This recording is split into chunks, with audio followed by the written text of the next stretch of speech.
Welcome to 12 Elements, Yoga and Wellbeing. Welcome to Mind the Gap podcast. Open discussions on topics that bridge between the mat and life. As a full-time yoga teacher, having taught in Australia, my home country, Bali, Bangkok, Singapore, Hong Kong, Belgium, and beyond, I realize that no matter who we are or where we come from, everyone at some point has experienced the feeling of being connected on the mat, then getting up and heading back into life, repeating the same old habits and patterns. These shared stories on real-life experiences on how yoga can be used as a tool in our darkest hour and self-discipline through practice for a fuller, healthier life. Thank you for listening. Enjoy, comment, and follow me on Instagram at 12 Elements Yoga for upcoming retreats and more.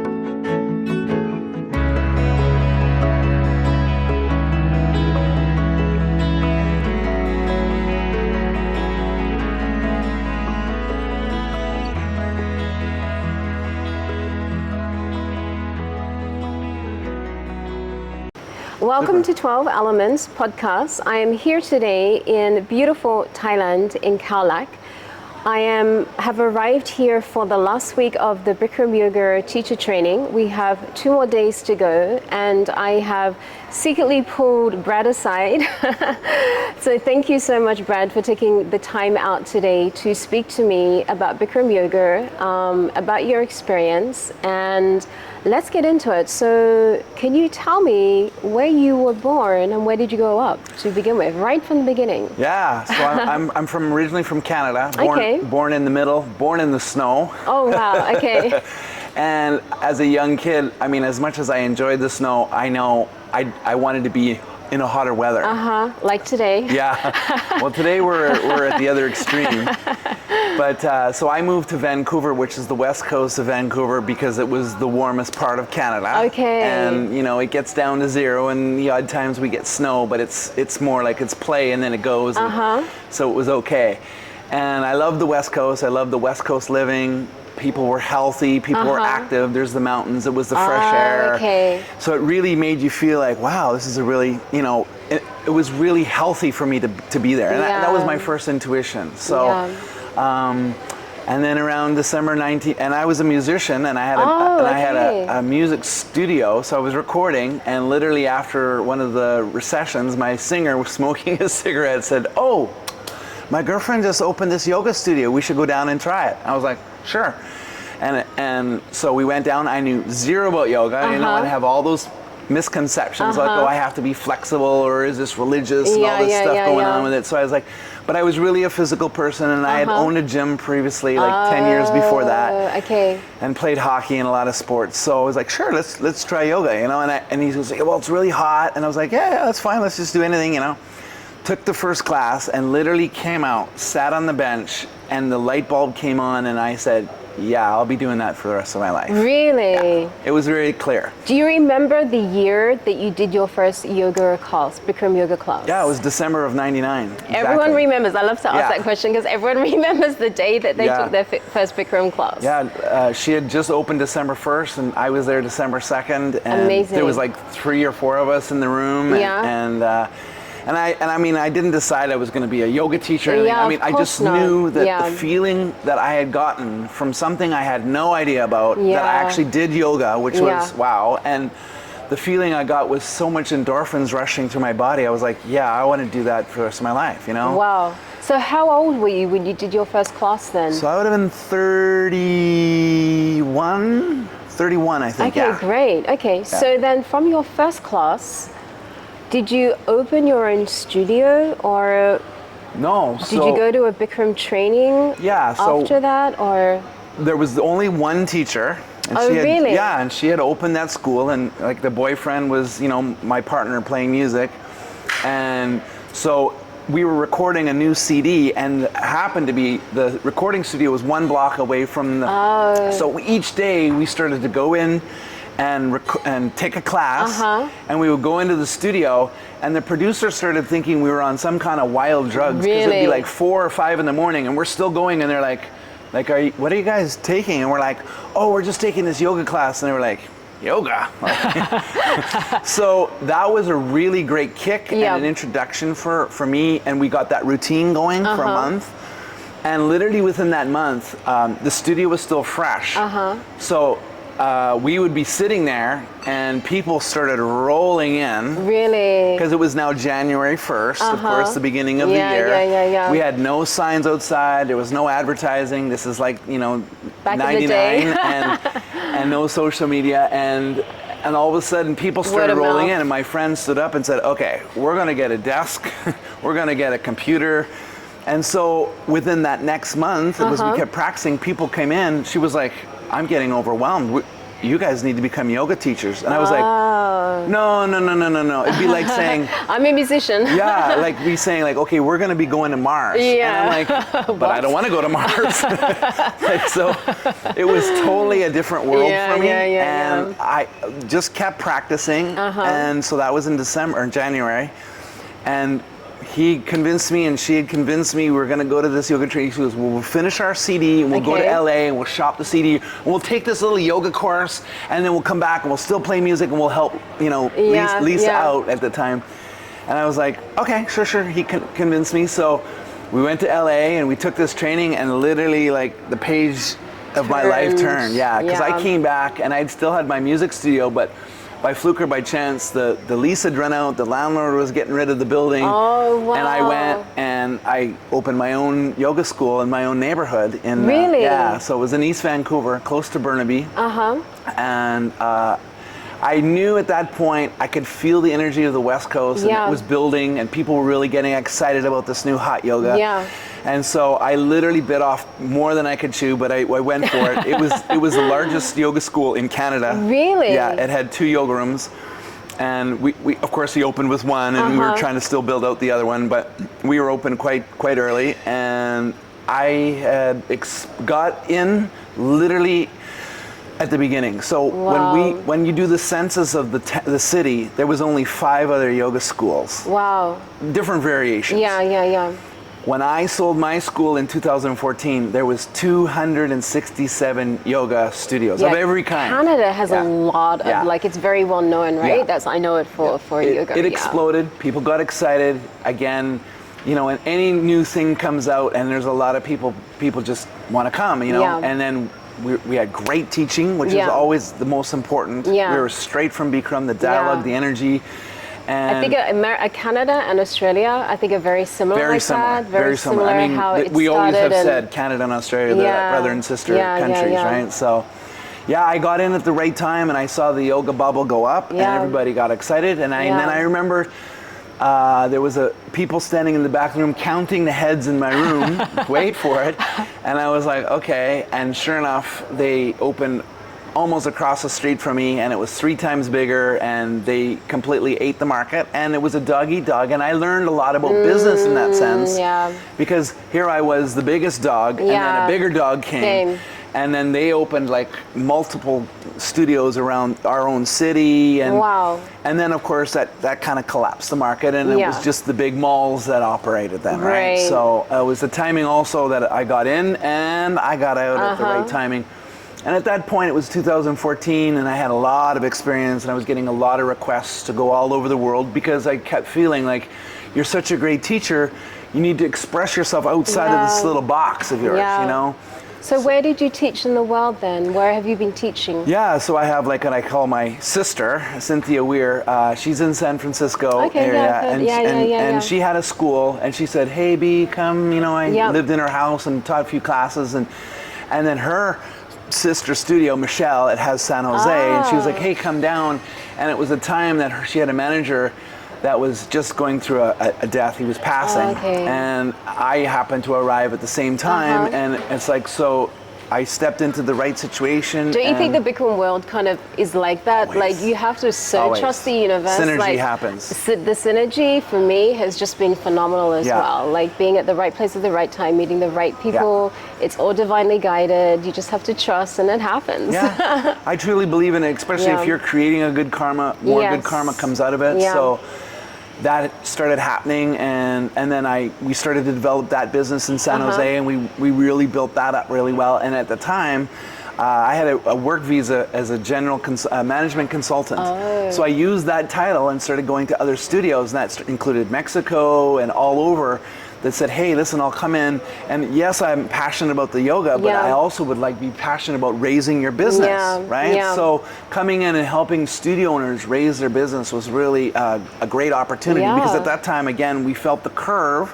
There was a lot more exercises coming in, CrossFit, HIIT, hot Pilates.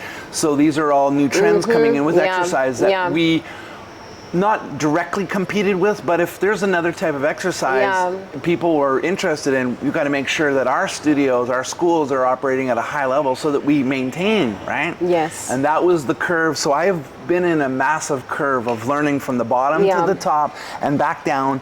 And now, of course, where we're at, I feel that curve is coming on the back up swing. So here we are in 2023. Yay! Bikram so is how back. did you get here to Thailand for this particular training? So the training's been done here 3 times before? I think this is the 5th training. So it started way back in 2014. Bikram was always in LA. And then at that point, his lease had gone out of the building, so he said, okay, I want to move to Hawaii. So he did 2 in Hawaii. Yeah, I remember, my teacher did hers in Hawaii. Hawaii, and then we went to Acapulco, and then he did Palm Springs, and he was in Las Vegas. So he was, and he has a lot of connections. And so big business people were saying, hey, come to my hotel and do these things. So he was kind of hopping around. So we had done one, I think maybe 3 or 4 here. And then, of course, again, hopping around, and we were in Spain, and we went back to Acapulco. And coming out of this pandemic, the whole time, I mean, I talked to him a lot, and he said, listen, I like to come back to a place where it's tropical. Yes. It's where people can come to and feel really good, even if they're just on a holiday, which has been another phenomenon for us with this teacher training, is that we have such an influx of students coming as a holiday, coming to take Bikram's class and feeling this whole Grand Deluxe hotel we're in, which is, I mean, his hotel, the swimming, the ocean. The ocean just right across the road, and it's beautiful. So beautiful. So he said, I want to create, he is a diamond, and he wanted to create a diamond around it so that people really have a great experience. And so that when they go back home, they're inspired to either teach or become a teacher, or to really, put that whole thing back in their veins to be. And so, we could have gone to a lot of places, and I still now, I work with him directly. So he calls me his right arm, I say the left, because I feel I want to be a little insignificant, less significant. But when Brad says that he works with him directly, I mean, he literally, you are with Bikram like basically 24/7. 24/7. Yeah. From morning to night and all through the night. And plus, you're looking after everyone in the class. You're doing videos. You do a lot. I do a lot. I'm here because I'm the extension of what he is and what he wants, and to run the school and the teacher training, and to make sure everyone's well and people are dehydrated or whatever it is. And even within students or staff, it's like just to keep this this peace going with all of us, right? Because it's challenging. You see how hot it is. You know how his classes, it's the greatest class there is of the world, and people come here and it's like, wow. They get that wow feeling. And all of the what teachers, just happened? and all these teachers are coming in that have been teaching for years, and they're still like, I can't believe that he holds the bar so high. And that inspires not only us as teachers, but as students go, wow, I had no idea. It's just an incredible class, and that inspires the world to again rebirth for the yoga. Yeah, absolutely. And on that note, like I was just saying off camera before when we were speaking, like I'm really keen to bring that enthusiasm, that insight, that awareness of Bikram yoga back into Europe, because I feel like it's completely gone the opposite way. And I think particularly through COVID, people wanted to come into yoga because they're doing yoga online. People love hot yoga. I definitely know that for sure. But they're taking like non-traditional like hot yoga teacher trainings and then coming back and teaching what they think is Bikram yoga, but it's not. So how can we help? It's a good question, but I mean, this was the beginning. What can we do in Europe? This was the real beginning for Bikram to come back and start teacher training again. Because what had happened is he had kind of slowed down and then eventually stopped through the pandemic and all. And of course, the world goes, oh, okay, so there's no more Bikram, so we can go and do our own. or the vice versa. Now I'm a studio owner. Now there's no more teachers coming from Bikram anymore. So now I need to create a teacher training, A, because I need a supply of teachers. B, it's a great supply of money. And this is where it kind of got a little bit into the bad part of it, because they would have a teacher training, you have a lot of money out of it. It's like, wow, well, anybody can run a teacher training. This is what's happening in Europe in the moment. They're just doing, small teacher trainings, maybe like 50 hours, 100 hours even, very rarely 200, and just building a business around it. They're building a business making a lot of money. But the classes are not good quality at all. No. And the best answer to this is like this. I can teach you how to drive the car. Yes. But I can't give you the driver's license. Yes. But now I can take a little piece of paper and print on it and say, here you go, here's your driver's license. And then you get it on the road and you hit somebody and it's like, well, I didn't know all those rules. Well, that's part of what's been happening. And, on one side of it, Bikram Yoga still exists because people are still, if anything is good in this world, it's copied. And right now, the biggest thing in the world that's being copied is Bikram Yoga. Absolutely. They just give them the dialogue of Bikrams and they say, follow along. And they've been here, or there's a lot of teachers that have never been to Bikram teacher training and they're teaching Bikram. I know, so many in Europe. Right, so I mean, again, they've all got this guide of Bikram's dialogue. And then they go, okay, well, I'm a teacher, we can kind of figure this out and I can give a certificate and I can make money and we can do this. And so now, I go into classes and you and I and other students will notice like, wow, I don't know what this teacher is talking about because they haven't had the guidance of where this comes from, the roots of the yoga. Why did Bikram create this sequence? Why do we teach it? What's the whys about the postures? And they miss all that. But they read the words and they can, stand up there and look pretty with their nice costumes. And that's fine to one extent, but then it gets watered down because now I didn't take a driver's license test and I have and now I'm going to try to teach somebody else. Yes, exactly. And, so and now then all that of a happens sudden, as well. You have a disaster going on. So the good and the bad is that they've been doing what they could to either coexist their studio to build it, get teachers to come, and now what's happening is those teachers are now coming back to the real teacher training. I think they are. Yeah, they are. They're coming back and they said, oh, we've taken this person's class, this teacher training, and like they feel a little bit, and we're like, no problem. We're accepting everybody. We understand. We're not crucifying anybody. We really accept everybody, and this is our chance to really rebuild the world community, global community of Bikram Yoga, and I think we're in a great opportunity. Obviously, we could be sad and disappointed and angry and point fingers. But we're moving on from that. We're moving to the fact that we're going to rebuild this community, and we're looking so excited about having multiple Bikram Yoga studios all over the world. That was the way it was. When you called up or you looked on the internet and you saw a Bikram Yoga studio, when you got there, it was 90 minutes. It was by a certified teacher. There was no Mickey Mouse. It was hot. It was bing, bang, boom.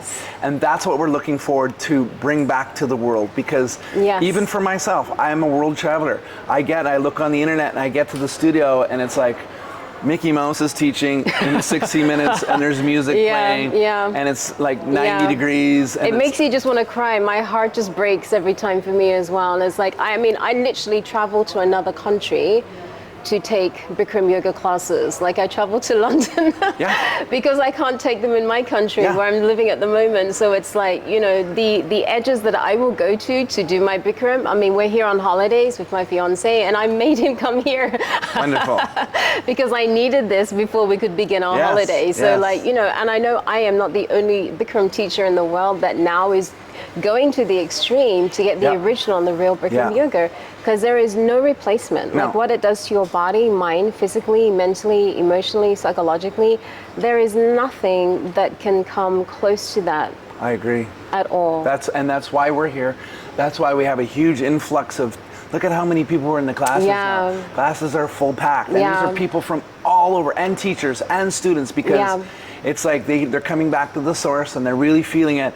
This is such a phenomenal moment in time for us. I think for us to be rebirth, that coming out of the ashes. It's like a rebirth, right? 110%, it's a rebirth. And we're great for it because of the fact that it's like, hey, nothing can always ride the high wave all the time. Waves in the ocean, there's downs and there's ups. And we've had all of them. And we're very accepting. We realize it's going to happen. I'd accepted that in 2000. I said, okay, we're on a high wave, and I realized it was going to come down, and now it's going to come back up again. So we're excited. We're happy to see the students coming. We can hear through your enthusiasm. The fiancés come to Europe. Yes. Come to Europe and do workshops, and hopefully we can send more Bikram teachers to Europe. We could open up more studios in Europe.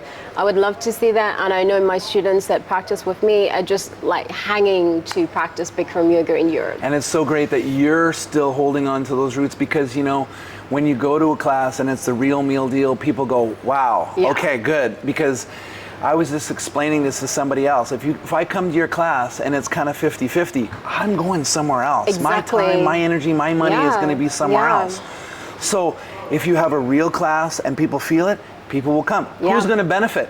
The person is going to benefit, because they're going to feel, at the end of it, it's not about money or anything else. It's about how you feel. Yes. And when you feel super fantastic, there's no money value to that, right? So that's the importance of having the real thing. And I'm really glad that you're carrying that flag as well. And I'm trying. But you know, it's one by one, person by person, and community by community, country by country, and it comes around. So. Awesome. Thank you so much, Brad, for taking your time out today. I can't wait to share this with my fellow friends and students and teachers in Europe. I know they're going to be re-inspired. Come to training, guys. Come to the real Bikram yoga training. That's all I can say. Thank you so much. Thank you.